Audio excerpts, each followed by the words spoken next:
Good evening and welcome to Scotland at 7 here on Broadcasting Scotland. My name is Kenny McBride. Our first story tonight is on Brexit.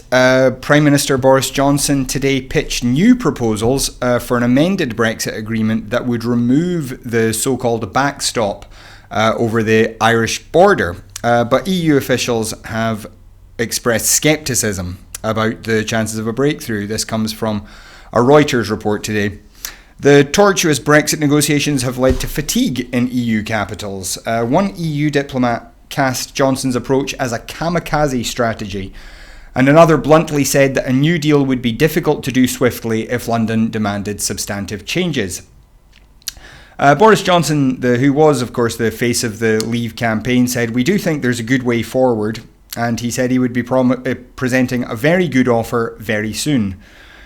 He did say, "I would like to veil our proposals in decent obscurity until we have been able to share them properly with our friends."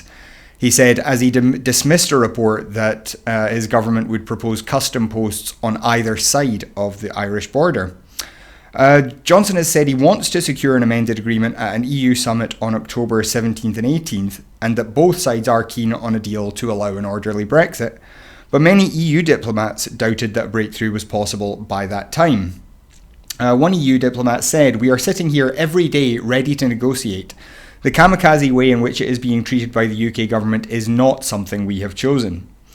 Another said that a move half an inch from the current proposal to keep open the sensitive border between Ireland and the north of Ireland would make a deal very difficult.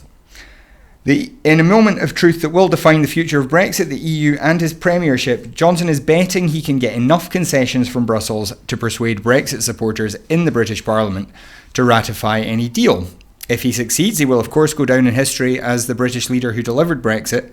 And if he fails, a law has been passed, of course, by Parliament, the so-called Benn Act, which would force him to delay departure in a step that would likely destroy his popularity among Leave voters.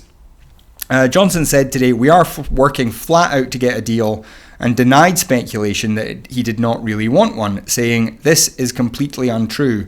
I really must stress it is the absolute inverse of reality."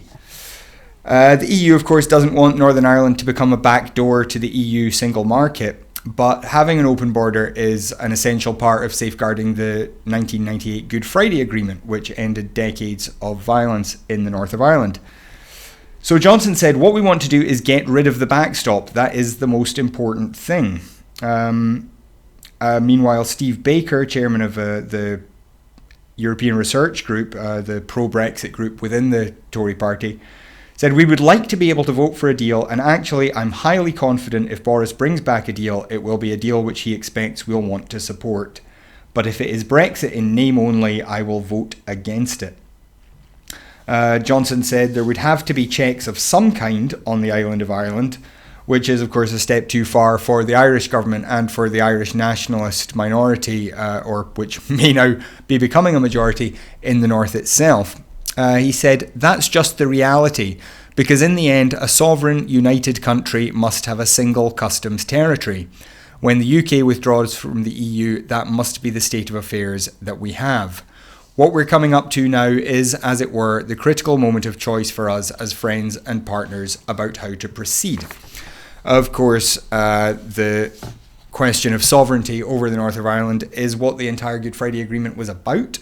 And any changes to the constitutional status of the north of Ireland, particularly anything that introduces a border, would be a unilateral breach of that agreement. And that's the major reason why the Irish government, the EU, and other interested parties are very, very keen to avoid the backstop having to be implemented, much less having to be removed from the agreement. This plan that Boris Johnson was planning to install customs clearance zones several miles away from the border, creating a kind of no man's land around the border itself, was also leaked today. The leaked plan, which appeared in the Irish media and which has heightened concerns over a return to a hard border, was described as not quite right by the Prime Minister. But in a series of media interviews today, he wouldn't explain what kind of Brexit plan he would be delivering to Brussels in the coming days, describing it only as very good. Regarding the the idea of these checkpoints some miles away from the border itself. He said, "That is not what we are proposing at all." He said, "A sovereign united country must have a single customs territory, but there are plenty of ways we can facilitate north-south trade, plenty of ways we can address the problem." He said the offer was very good and would be revealed soon and was set to include an all-Ireland regulation zone. He said, "If I may say so, the UK government has already made a very considerable offer, and if you look at what we're saying on the sanitary and phytosanitary arrangement, that is, we are already accepting you could have a situation in which, as it were in Northern Ireland, the people are British, but the cattle are Irish. You have a single territory for agriculture, for sanitary and phytosanitary, for agro-foods, and that is a big concession by the UK government." And while it is true that this would be a significant change from what the ERG, the hard lever groups have been saying, it is absolutely a massive ask for a concession from the EU on what the backstop is there for, what the meaning of a genuinely open border is. If only food and sanitary protections are covered by that border, it's hard to see how that can meet the other terms of the Good Friday Agreement. Just days ago, Boris Johnson said EU leaders would not want a truculent and a mutinous UK to remain in the bloc, and that they may refuse an extension. The Foreign Secretary, Dominic Raab, said the UK may not play nice if it were locked in to the EU for months on end. Johnson said, "It's a matter of common observation. The EU wants us to come out. I don't think any purpose is served by corralling the UK against its will." Of course, that is just Boris Johnson's explanation of the situation. Some would regard it as simply the EU and Ireland requiring the British government to keep its end of an international peace agreement that has kept the peace in Northern Ireland for more than 20 years. Meanwhile, the SNP has said that Boris Johnson is aiming to take the UK off a no-deal cliff with these Brexit proposals that just aren't credible. This was Ian Blackford commenting on these leaked proposals. He said, "Boris Johnson's leaked proposals show the Tory leader is not serious about getting a deal and is aiming to take Scotland and the UK off a no-deal Brexit cliff. For all the bluster, the proposals just aren't credible. By fixating on its extreme Brexit obsession, the Tory government is recklessly putting the Good Friday Agreement at risk and would inflict lasting harm on jobs, living standards, public services and the economy across the UK. Time is running out to act, and sitting around doing nothing is not an option. Parliament must urgently unite around a plan to get rid of Boris Johnson, secure an extension and an election. We can't afford to sleepwalk into a Brexit disaster. Scotland has been completely ignored throughout the Brexit process, and we have an extreme Tory government being imposed on us against our will. It's clearer than ever that the only way to properly protect Scotland's interests is through independence." Meanwhile, at the Conservative Party conference, the MP Geoffrey Clifton Brown, the MP for Cotswolds, who was knighted in 2018, was escorted from the conference after he allegedly behaved in what was described as a totally unacceptable fashion. It's understood that the MP attempted to bring someone into the lounge who did not have a relevant pass and was understood to have then remonstrated with a member of staff until security intervened. A party spokesman said, "The incident was totally unacceptable. Geoffrey has been asked to leave conference and we are establishing all of the facts to see if further action is necessary. We will always adapt a zero-tolerance approach to any inappropriate behaviour towards our hard-working staff." Clifton Brown did not deny the reports and told PA Media, "I've got nothing further to say about it. I don't want to comment on it, really." A staff member guarding the door of the lounge said the incident was sparked by a disagreement and said it was a small misunderstanding. Meanwhile, in Scotland, Migration Minister Ben Macpherson will be hearing firsthand from Scotland's computer games industry about the potential impact of Brexit. Scotland's computer games sector, focused largely around Dundee, of course, employs 1,285 people and generates almost £100 million annually, as well as recruiting a significant number of highly skilled citizens from elsewhere in the EU, many of whom, of course, arrive in order to study at Abertay, which is one of the leading universities for this kind of work. Industry figures have warned that Brexit and an end to freedom of movement will make it more difficult to attract the staff they need. And speaking ahead of the roundtable discussion held at Abertay University in Dundee, Mr. McPherson said, "Brexit presents major challenges for all our creative industries, and therefore it's vital to understand their concerns and what initiatives each sector could benefit from. The Scottish Government recognises the importance of the games sector to Scotland's economy, and this roundtable is an important opportunity to explore how UK immigration policies and any Brexit process could affect the industry. In an area like the games sector, where it is necessary to compete internationally for the best developers, designers and talent, we need migration policies that enable Scotland to maintain its strong reputation as an open, welcoming and attractive place to live and work." And Professor Gregor White, the Dean of Abertay University's School of Design and Informatics, said, "As Europe's leading university for computer games education, Abertay attracts some of the most talented students and academic staff in the world. So an immigration system that allows for smooth mobility is important to us as an institution. Having a diverse international mix on campus highly benefits the Abertay student experience, adds value to our research, and supports the quality of our teaching." Meanwhile, protests in Hong Kong continued as a protester was shot with live ammunition during protests on China's National Day. Huge crowds turned out on Hong Kong on the 70th anniversary of communist rule in China, in demonstrations that began peacefully but spiraled into the worst violence of the 4-month-old protest movement. Police using live ammunition hit a protester for the first time in the Tsuen Wan district, a police source told the South China Morning Post. The shooting represents a major escalation of force during the protests. Shots have been fired as a warning at other protests, and serious injuries have been caused by police using rubber bullets and beanbags on protesters. But this is the first time a protester has been hit with a live round. Crowds gathered at other protests, which they described as Day of Grief protests, where police were using water cannon and tear gas. The crowds fell silent when they heard that a man had been hit. Images shared on local media appeared to show the man lying on the ground begging for help as he bled from his injury. He said, "Send me to hospital, my chest is hurting, I need to go to hospital." Hong Kong's hospital authority said that 15 people had been injured, including one understood to be the protester hit by this live round, was in a critical condition in Princess Margaret Hospital. Tens of thousands of protesters defied a police ban to march through central Hong Kong, and thousands gathered in other parts of the city. Organisers and protesters said that the 70th anniversary of communist rule should be a day of mourning, not of celebration. Richard Hung, who works in technology in Hong Kong, said, "We want to show people that this is not a happy anniversary. The Chinese Communist Party has killed or injured so many millions of people already. We have come out today because if we don't, we may not have another chance." And that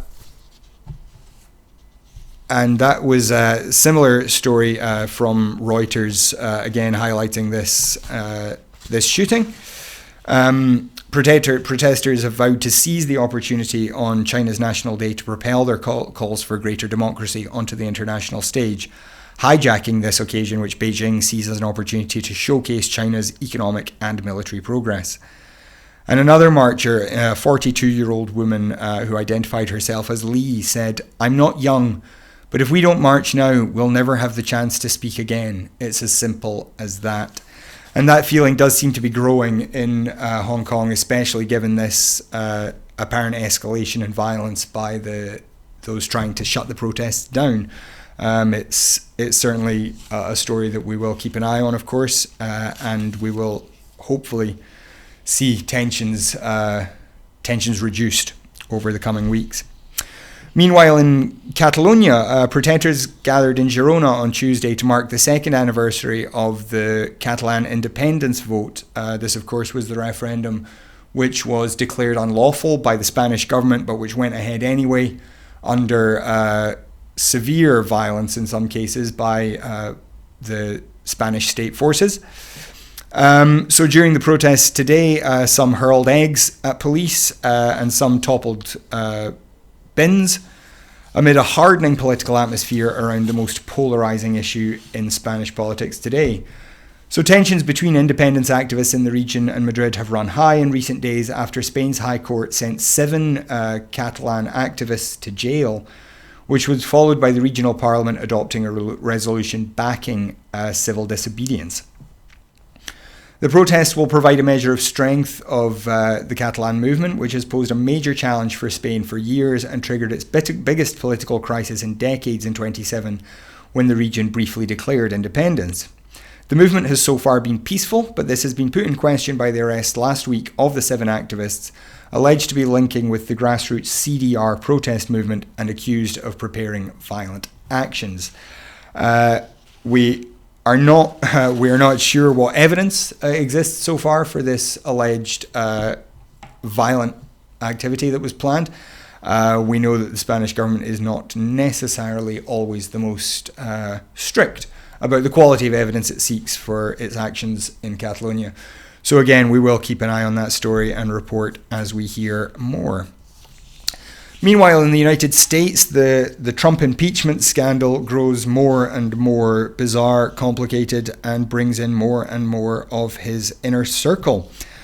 An effort in recent months by Donald Trump to rewrite the history of the 2016 US presidential election and set up a 2020 re-election victory was both more geographically sprawling and reliant on the day-to-day participation of top cabinet members than previously reported.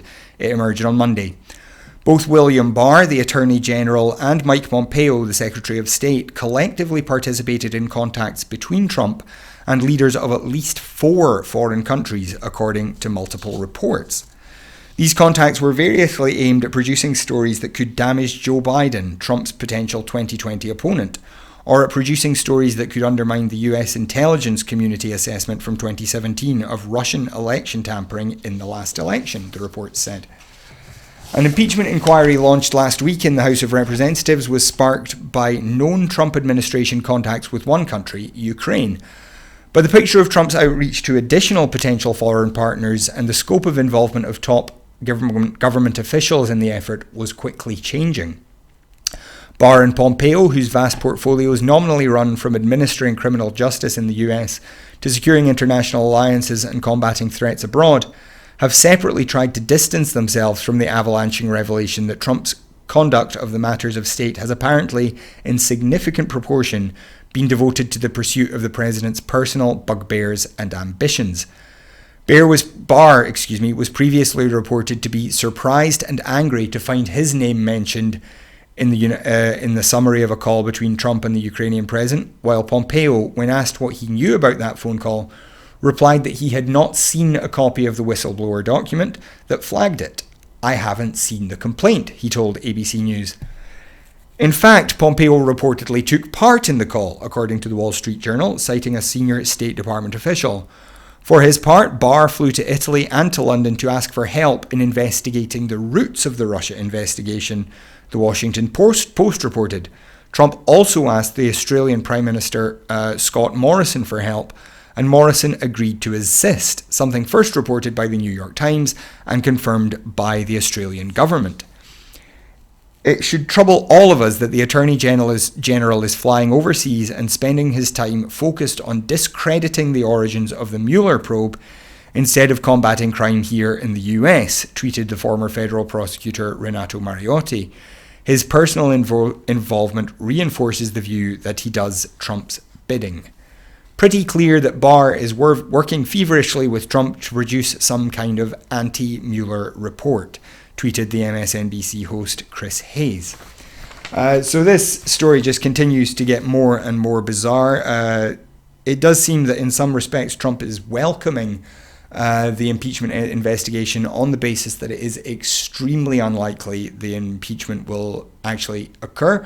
The House may pass a resolution which will pass to the Senate, but a Senate vote of 2/3 of the Senate need to vote in order to actually impeach a sitting president. And with Republican control of the House, of the Senate at the moment, it seems highly unlikely that an impeachment can actually happen, which would force Trump from office. And therefore, Trump is using this as a fundraising exercise, and he has apparently raised millions of dollars just in the last few days as he as he argues that the Democrats here are trying to undermine an election which he claims he won fair and square in 2016, even though it's fairly clear that there are at least questions about how fair and square that win was. We will, as ever, keep up to date with that story as it progresses. Meanwhile, back in Scotland, almost 1,000 people have been told of a partner's abusive past under the Disclosure Scheme for Domestic Abuse in Scotland in the last year. Between October 1st, 2018 and September 30th, 2019, a total of 924 disclosures were made under the scheme, which was introduced by Police Scotland 4 years ago today. The number of requests has increased year on year, and in the past year alone, the number of requests rose by 59% to 2,177. This takes into account applications under both the right to ask, received from individuals, and the power to tell, where Police Scotland decide to make a disclosure to safeguard a person. Overall, since the scheme was launched in 2015, a total of 5,700 requests have been received, and 2,760 disclosures have been made. Police Scotland has worked extensively to raise the profile of the scheme among officers, and this has led to a 71% rise in applications made under the power to tell, which now form a majority of the applications made. Detective Superintendent Gordon McCready, Police Scotland's national lead for domestic abuse, said, "Domestic abuse is unacceptable, and it is vital that we collectively use every tool at our disposal to prevent abuse from happening in the first place. The scheme is an important tool in tackling domestic abuse, and it really is encouraging that our officers are increasingly using it to protect people at risk of harm. Anyone who is concerned about their partner's past or who thinks their friend or colleague may be subject to domestic abuse can make an application under the scheme. Where a risk is identified, a disclosure will be made to the person at risk of abuse, enabling them to make an informed choice about continuing the relationship or making themselves safe. We do not tolerate domestic abuse. We investigate fully all reports received, and perpetrators should expect to face the full consequences of their abusive behaviour." And you can find more about this right to power to tell and right to ask scheme at scotland.police.uk. You can find it from there, or you can just search for the Right to Ask Police Scotland disclosure scheme. It is gratifying, I think, to see that the police are taking action on this, and it's great if it is helping to prevent more abuse from happening. In more international news, Amal Clooney, the UK Special Envoy on Media Freedom, has said that a glaring gap exists in the world's ability to investigate targeted state killings of human rights defenders and journalists such as Jamal Khashoggi. She also said the UN Special Rapporteur Agnes Callamard, who undertook the UN's investigation into Khashoggi's murder, had been forced heroically to manage a large-scale investigation with ridiculously few resources. Clooney said she expected a specialist legal panel set up by the UK government and due to report soon to champion a new standing UN investigatory mechanism into such killings. Callamard has herself called for such a mechanism, saying there is a large accountability deficit. Callamard's report into Khashoggi's death, published in June, accused Saudi Arabia of premeditated murder on the 2nd of October 2018, but she received no cooperation from Saudi Arabia in compiling her document. She found every expert interviewed said it was inconceivable that an operation on this scale had been carried out without the Saudi Crown Prince Mohammed bin Salman being aware at a minimum of some sort of mission of a criminal nature directed at Khashoggi was being launched. Speaking as the anniversary of the murder approached, Callamard said her proposal for a standing UN investigatory mechanism was meeting resistance from within the UN, largely from leaders determined to defend national sovereignty. She urged world leaders to speak out about media freedom, claiming too many leaders were instrumentalising attacks on the press. She said she wanted to stage a UN session on media freedom at the G20 Leaders Summit, which takes place in Riyadh in Saudi Arabia next year. In a CBS 60 Minutes interview timed for the anniversary of the killing, the Saudi Crown Prince said he took responsibility for the death of Khashoggi in the sense that it had happened on his watch, but did not admit to any involvement. He said, "When a crime is committed against a Saudi citizen by officials working for the Saudi government, As a leader, I must take responsibility. He described the killing as a mistake and a heinous crime. He said, I must take all actions to avoid such a thing in the future. Meanwhile, court proceedings against 11 unidentified individuals started in Riyadh, the Saudi capital, in January. 5 are facing the death penalty. That trial is taking place behind closed doors, but diplomats from the 5 permanent UN Security Council members and Turkey are allowed to attend on condition they do not disclose details of the proceedings. Turkey has been invited since Khashoggi was murdered in the Saudi consulate in Istanbul, and Ankara provided much of the evidence, including tapes that showed the complicity of Saudi government officials. Meanwhile, in Ireland, the Harland and Wolff yard in the north of Ireland, where the Titanic was built, has been saved from closure in a £6 million rescue deal. The historic yard went into administration in August after its Norwegian parent company collapsed, but Infrastrata, which works on projects such as the Eilean Magee underground gas storage plant off the coast of County Antrim, said it planned to retain the 79 staff still employed at the yard and potentially to employ hundreds more. The Unite Union praised the company's workers for fighting to keep it alive, including a 9-week sit-in protest that was designed to raise awareness about the plight of the yard. Unite's Assistant General Secretary for Manufacturing, Steve Turner, said, I always knew that this incredible workforce would fight for and win the future that this community wholeheartedly deserves. They have stood strong and resolute while others were too ready to throw in the towel. Now we have work to do. We have a shipyard to get back up and running to its full potential. Infrastrata said buying Harland and Wolff would allow it to bring work on key projects in-house rather than outsourcing to contractors. It would use the shipyard as part of its Eilean Magee gas project to store 500 cubic meters of gas in underground salt beds to supply Ireland. It would also contribute to the company's plans for a floating gas storage facility. The company plans to increase the size of the workforce by several hundred over the next 5 years, it said in a statement to the AIM Junior Stock Market. Harland and Wolff is a landmark asset, and its reputation as one of the finest multi-purpose fabrication facilities in Europe is testament to its highly skilled team in Belfast, said the Infrastrata Chief Executive John Wood. This acquisition will clearly provide substantial advantages through vertical integration, in addition to demonstrating our commitment to the Northern Irish economy, particularly in the post-Brexit era. And we do offer our congratulations to the workers there. A 9-week sit-in protest at a shipyard is something that some of our older viewers may remember. We have some experience with in Glasgow, to slightly less success apparently. But it's excellent news for Harland and Wolff anyway, as that report said. It's a landmark in Belfast, and it would be a great shame if it were to close. So congratulations there. Meanwhile, again back in Scotland, a 5th round of funding is being made available to improve access on ferry services around Scotland. The Ferries Accessibility Fund is once again open to applications with a view to helping make improvements to existing vessels and harbours that go beyond regulatory standards set for accessibility. Around £160,000 is available from the fund, and bids can come from the public or private sector. Awards are made on a match funding basis. Excuse me.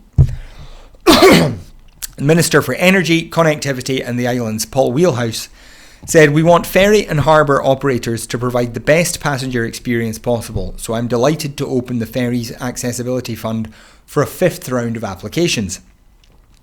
Previous rounds have proved a great success and have helped fund a wide variety of projects.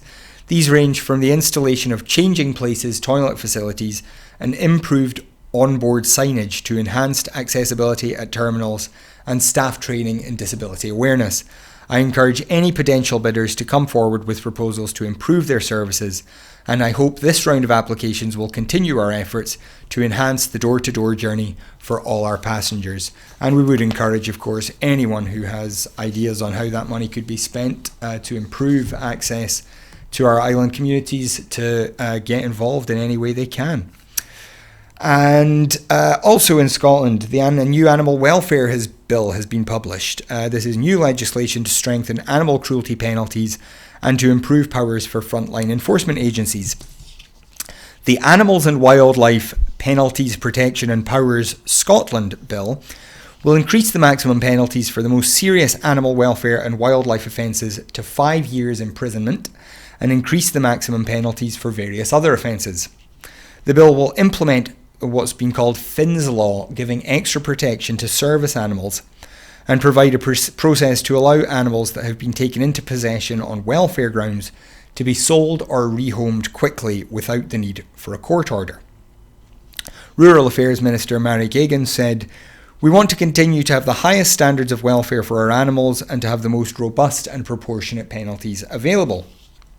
Through increasing the maximum penalties available for the most serious animal welfare and wildlife offences, we are ensuring that those who carry out these heinous acts will rightly face the full force of the law as and where appropriate. We also want to see more protection given to service animals such as police dogs and horses, so we will be enacting what has become known as Finn's Law. I believe it is only right that animals which work to keep us safe should be given the fullest protection we can give to them in return. Animal welfare is a subject I feel very passionately about, and I call on stakeholders and Parliament to support these bold steps to further improve Scotland's high animal welfare standards." Christine Campbell, the Chief Executive of the Scottish SPCA, said, "These exciting changes have the potential to be transformational for animals across the country and the Scottish SPCA. The power to rehome animals without a court order would be of massive benefit to their welfare. All receive incredible care from our expert teams, but there is no substitute for a loving home.